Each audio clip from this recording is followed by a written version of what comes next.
जम्मू कश्मीर के दौरे पर रक्षा मंत्री राजनाथ सिंह किश्तवाड़ के बाढ़ प्रभावित इलाकों का दौरा करेंगे। एलजी मनोज सिन्हा भी राजनाथ सिंह के साथ मौजूद रहेंगे। चिसोटी गांव में बादल फटने के बाद पिछले दिनों तबाही आई थी, कई लोगों की मौत हो गई थी, बड़ी संख्या में लोग लापता हो गए थे। अभी भी वहां पर हालात बहुत ज्यादा खराब हैं।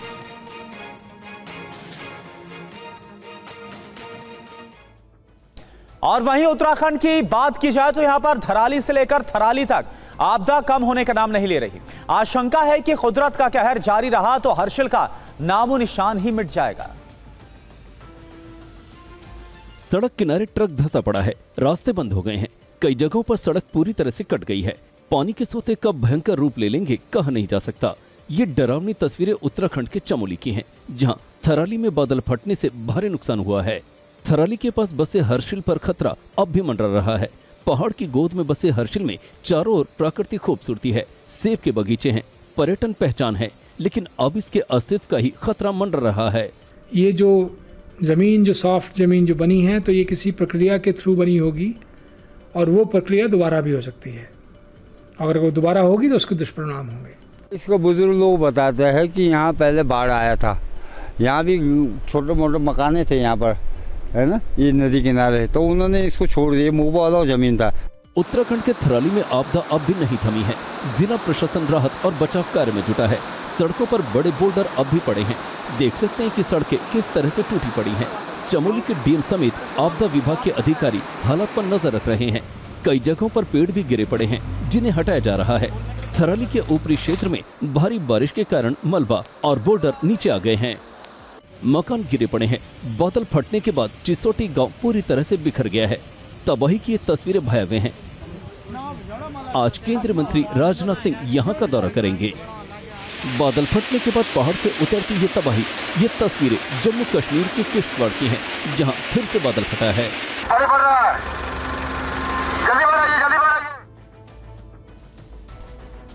वहीं मैदानी इलाकों में भी हालात खराब बताए जा रहे हैं। राजस्थान के बूंदी में ही 4 लाख से ज्यादा लोग प्रभावित हैं। 2 महिलाओं की मौत हो गई है। इधर जयपुर और दौसा में भी हालात बेहाल। रेस्क्यू की तस्वीरें राजस्थान के बूंदी की हैं, जहां भारी बारिश से घोड़ा पछाड़ नदी उफान पर है। पुलिया पर 5 से 7 फीट पानी है। इससे श्यामू हरिपुरा गांव का मार्ग बंद हो गया है। खटखड़ मेज नदी की पुलिया पर 24 फीट पानी आ गया है। इससे लाखेरी क्षेत्र में भी बाढ़ के हालात बने हुए हैं। नवल सागर, जेत सागर तालाब भी ओवरफ्लो हो गए हैं। डीएम लगातार मीटिंग कर रहे हैं। आंकड़े के अनुसार लगभग 4 लाख से अधिक आबादी बाढ़ से प्रभावित है।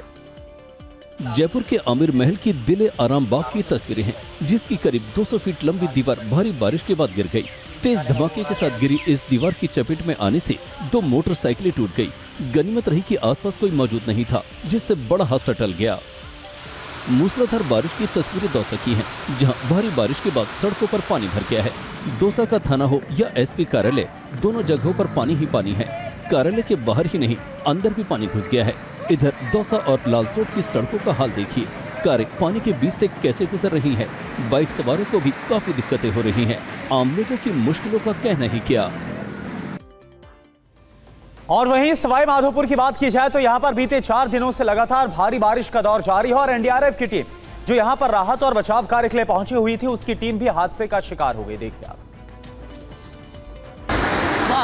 एनडीआरएफ के जवानों से भरा ट्रैक्टर पलट गया। ये टीम सवाई माधोपुर के बाढ़ग्रस्त इलाके में राहत और बचाव के लिए जा रही थी। सूरवर और अजनोटी के पास हादसे में ट्रॉली पर रखी बोट के नीचे एक जवान दब गया, जिसे बचा लिया गया। इधर जिले में बाढ़ के हालात की निगरानी के लिए राज्य के आपदा प्रबंधन मंत्री किरोड़ीलाल मीणा ने हेलीकॉप्टर से, जबकि गृह मंत्री जवाहर सिंह बेडम ने खुद ट्रैक्टर की स्टीयरिंग थामी और बाढ़ के हालात का जायजा लिया। सवाई माधोपुर के करीब 1 दर्जन गाँव जलमग्न हैं।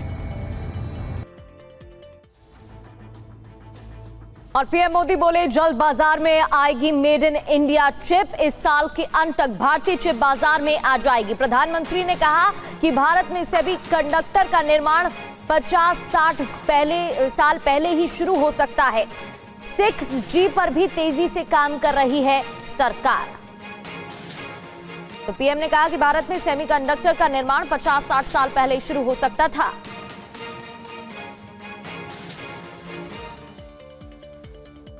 प्रधानमंत्री ने कहा कि भारत दुनिया को धीमी विकास दर से बाहर निकालने में मदद करने की स्थिति में है और 2047 तक विकसित राष्ट्र बनने की राह पर है। दिल्ली में आयोजित एक कार्यक्रम में पीएम ने ये बातें कही। भारत 2047 तक विकसित राष्ट्र बनने के अपने लक्ष्य की दिशा में पूरी ताकत से काम कर रहा है और विकसित भारत का आधार आत्मनिर्भर भारत है। कहा जाता है मिसिंग द बस, यानी कोई अवसर आए और वो निकल जाए। हमारे देश में पहले की सरकारों ने प्रौद्योगिकी और उद्योग के अवसरों की कई ऐसी बसें छोड़ी हैं। पीएम ने कहा कि जो हासिल हो चुका है उससे संतुष्ट होना मेरे स्वभाव में नहीं है। भारत ने अब मेट्रो कोच, रेल कोच और रेल इंजनों का निर्यात भी शुरू कर दिया है। भारत 100 देशों को इलेक्ट्रिक वाहन निर्यात करने के लिए तैयार है और इस उपलब्धि पर एक बड़ा कार्यक्रम 26 अगस्त को होगा। पीएम ने कहा कि पहले की सरकारों ने देश को वोट बैंक की राजनीति में उलझा कर रखा। वो सोचते थे बेहतर तकनीक की जब भी जरूरत होगी तो हम वहाँ से आयात करेंगे। यही वजह थी कि सालों तक हमारे देश को दुनिया के बहुत से देशों से पीछे रहना पड़ा। पीएम ने कहा कि 2014 के बाद भारत ने अपना दृष्टिकोण बदल दिया और अब कोई बस न चूकने का संकल्प लिया, बल्कि ड्राइविंग सीट संभाली और आगे बढ़ा। पीएम ने निजी क्षेत्र से स्वच्छ ऊर्जा, क्वांटम प्रौद्योगिकी, बैटरी भंडारण, उन्नत सामग्री और जैव प्रौद्योगिकी सहित विभिन्न क्षेत्रों में अनुसंधान एवं विकास में निवेश बढ़ाने का आग्रह किया है। पीएम ने कहा कि चालू खाता घाटा नियंत्रण में है, विदेशी मुद्रा भंडार भी मजबूत है। जीएसटी सुधार प्रक्रिया जो कानून को सरल बनाने का प्रयास करती है,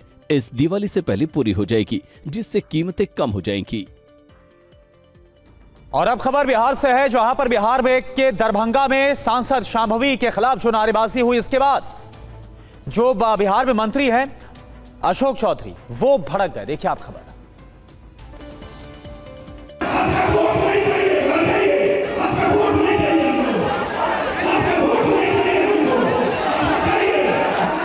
बिहार के मंत्री अशोक चौधरी का ये गुस्सा भड़का दरभंगा के कुशेश्वर स्थान प्रखंड में।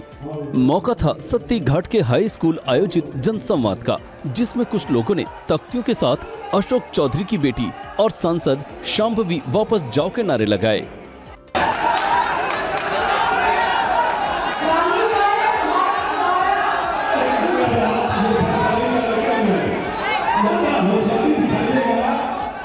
बताया जाता है कि लोग सत्ती घाट राजघाट सड़क की जर्जर हालत से नाराज थे।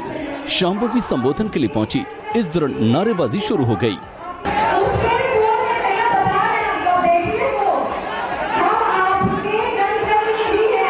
लोग शांत नहीं हुए, जिसके बाद अशोक चौधरी ने दो टूक कह दिया, वोट मत देना।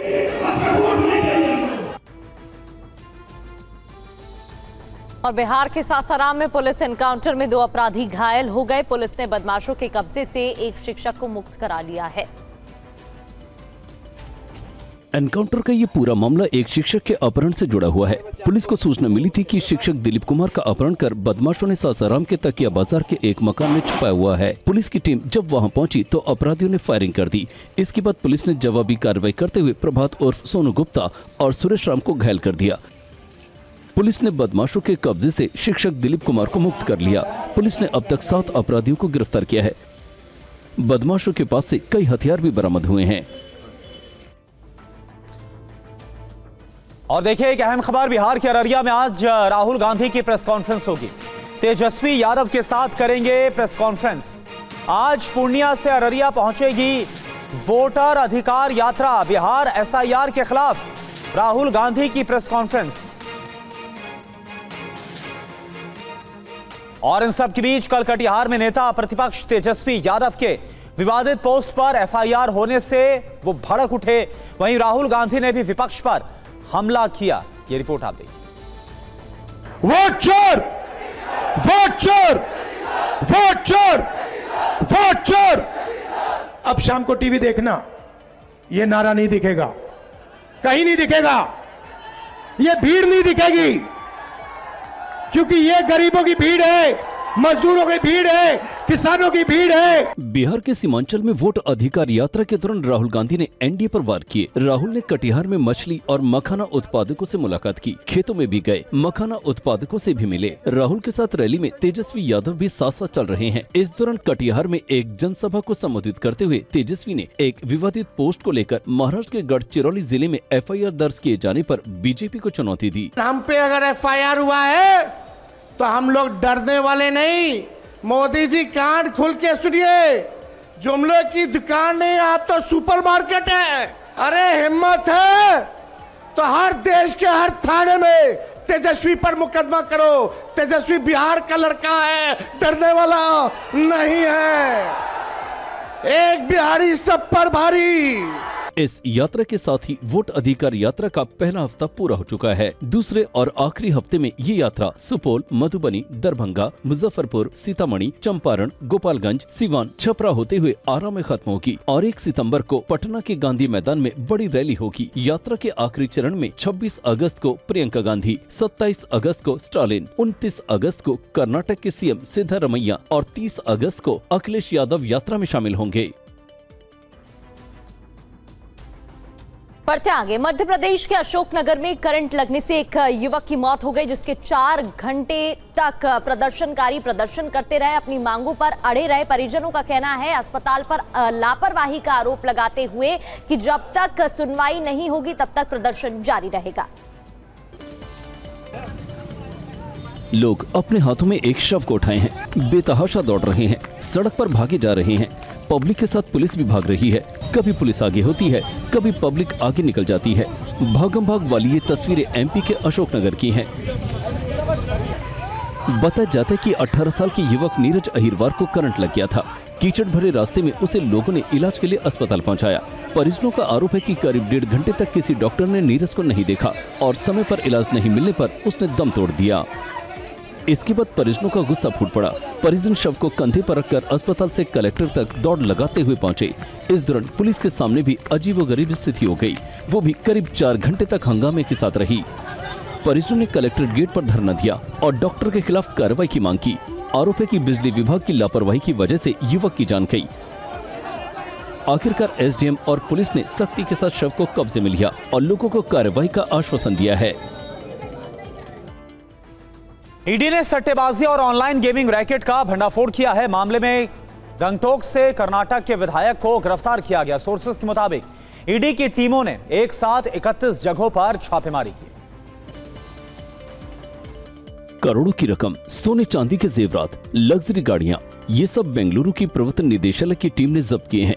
देश भर में 22 और 23 अगस्त को बड़ी कार्रवाई की गई थी, जिसमें अवैध सट्टेबाजी और ऑनलाइन गेमिंग रैकेट का भंडाफोड़ किया गया है। मामला कर्नाटक के चित्रदुर्ग जिले के विधायक केसी वीरेंद्र और उनके करीबियों से जुड़ा है।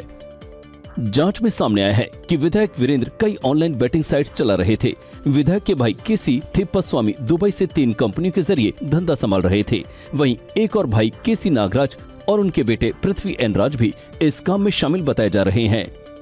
जहां से ईडी को करीब 12 करोड़ रुपए नकद, जिसमें 1 करोड़ रुपए विदेशी मुद्रा भी शामिल है, लगभग 6 करोड़ रुपए का सोना, 10 किलो चांदी और 4 लग्जरी गाड़ियां मिली। इसके अलावा 17 बैंक खाते और 2 लॉकर भी फ्रीज कर दिए गए हैं।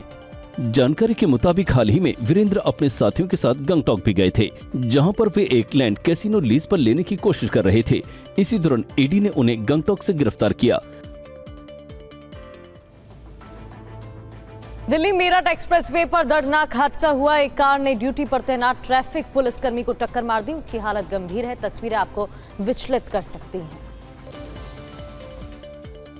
आप देख सकते हैं कि एक तेज रफ्तार अर्टिगा कार ने ड्यूटी पर तैनात ट्रैफिक पुलिसकर्मी को कैसे उड़ा दिया। ये कार एक्सप्रेसवे पर चल रही कई गाड़ियों को क्रॉस करती हुई आगे बढ़ते हुई लाइन क्रॉस करते हुए सीधे ट्रैफिक पुलिसकर्मी विपिन कुमार को टक्कर मार देती है। ये टक्कर इतनी जबरदस्त थी कि विपिन कुमार कई फीट हवा में उछलकर दूर जा गिरे। आप देख सकते हैं कि कार सवार ने अपनी लाइन को चेंज करते हुए मारने के इरादे से ट्रैफिक पुलिसकर्मी को टारगेट किया। यूपी के ग्रेटर नोएडा से एक ऐसा मामला सामने आया है जिसको सुनकर किसी की भी रूह कांप जाएगी। दरअसल यहां पर दहेज के लिए एक महिला को जलाकर मार दिया गया। बेटे ने कहा कि पापा ने मम्मी को लाइटर से जला दिया। पहले कुछ डाला गया था मेरी मम्मा के ऊपर, फिर चाटा मारा, फिर आग लगा दी, फिर उसको नीचे भगा दिया। इस बच्चे के सामने उसकी मां निक्की को जिंदा जला दिया गया। मामला ग्रेटर नोएडा का है। हमारे वीडियो बनाई अपने भैया ने दिखाड़े को, भैया फूक दी मेरी तो लाली। ये निक्की की ये बड़ी बहन कंचन है, जिसकी आंखों के सामने उसे आग लगा दी गई। इससे पहले निक्की के साथ मारपीट हुई थी, जिसका वीडियो भी सामने आया है। परिजनों का कहना है कि उनकी बेटी चली गई, लेकिन पुलिस कार्रवाई में लापरवाही कर रही है। परिजनों ने थाने का घेराव किया और 24 घंटे में आरोपियों की गिरफ्तारी की मांग की। पैसे लेता था, फोन लेता था, लड़की से पार्लर के पैसे ले जाता था जोर दबाव दे के। पार्लर भी आप लोगों ने करवाया था अपने पैसों से ताकि वो अपना काम सीख सके?